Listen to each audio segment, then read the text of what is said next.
अस्सलाम वालेकुम दोस्तों, कैसे हो। मुझे उम्मीद है कि आप सभी सही हो गए। न्यू अपडेट के साथ मैं आपके सामने फिर हाजिर हो चुके हैं। अगर आप कुवैत में रहते हैं, कुवैत की खबरों से हमेशा के लिए अपडेट रहना चाहते हैं, वीडियो को देखें।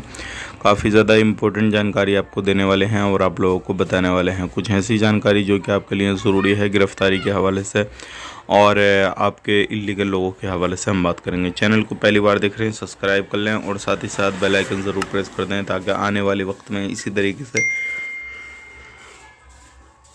जानकारी आपको मिलती रहे और आप हमेशा हमारे साथ में जुड़े रहें। सबसे पहले हम बात कर लेते हैं यहाँ पे कुवैत के अंदर इस टाइम पे काफ़ी ज़्यादा लोगों को पकड़ा जा रहा है, चेकिंग वगैरह ये सारी चीज़ें हो रही हैं। और जो लोग ख़ास करके ड्रग्स का नशीला काम काज करते हैं, कारोबार करते हैं, उन लोगों को टारगेट किया जा रहा है। तो अगर आप इस तरीके का कहीं पे काम काज करते हैं, कोई भी किसी भी तरीके का, ध्यान रखें, सावधानी बरतें। और ख़ास करके जो है ड्रग्स वगैरह का, स्मगलिंग का इस तरीके से कुछ करते हैं, क्योंकि इसी तरीके से मिनिस्ट्री की जो टीमें हैं इन लोगों को टारगेट कर रही हैं। अब बात कर लेते हैं यहाँ पे अगली खबर की तरफ। जो अगली खबर आ रही है निकल के एक फैमिली के हवाले से आ रही है, जैसे कि हमने आपको कल भी बताया था। एक मियाँ बीवी अपने 6 बच्चों को छोड़कर जो गए थे, उसका रीज़न मालूम पड़ा, तहकीकात वगैरह की गई तो बताया गया कि आपस में लड़ाई झगड़ा हो गया था, सारी चीज़ें हुई तो एक दूसरे को छोड़ के ऊपर चले गए थे।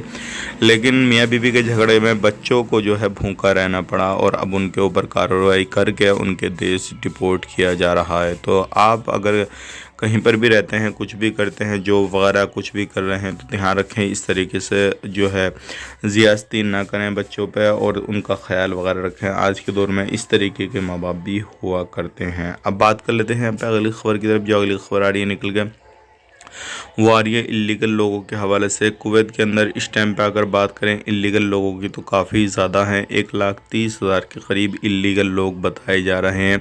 अगर आप कुवैत में रहते हैं तो आप भी शायद हो सकता है इलीगल कैटेगरी में आते हों या नहीं आते हों, लेकिन कुवैत के अंदर इस टाइम पे काफ़ी ज़्यादा इम्पोर्टेंट जानकारी ये है कि कुवैत के अंदर जो लोग हैं इलीगल रहते हैं वो काफ़ी ज़्यादा हैं। और हमेशा टाइम टू टाइम कुवैत में इस तरीके से लोगों को पकड़ कर डिपोर्ट किया जा रहा है।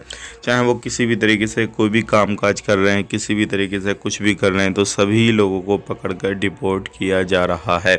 तो ध्यान रखिएगा, चाहे आप अपना काम कर रहे हैं, दूसरा काम कर रहे हैं, अगर इलीगल हैं, आपका इकामा ख़त्म हो चुका है तो बख्शा नहीं जाएगा। इस चीज़ का आपको खास करके ध्यान देना है। अब बात कर लेते हैं यहाँ पे अगली खबर की तरफ। जो अगली खबर आ रही है निकल कर, ये भी काफ़ी ज़्यादा इम्पोर्टेंट है और ये उन लोगों के लिए है। बहुत सारे लोग हमसे सवाल जवाब कर रहे हैं कि ये फिंगर का मसला का, बायोमेट्रिक का मसला क्या है क्या नहीं है। तो देखिए मैं आपको बताना चाहूँगा, बायोमेट्रिक का मसला जो है वो ये है कि जो भी लोग कुवैत के अंदर एंट्री कर रहे हैं तो उनका जो है फिंगर वगैरह होकर पूरा फाइनल डिटेल्स निकल के आ जाता है। अब कागज़ वगैरह का कोई मसला इतना नहीं रहा है।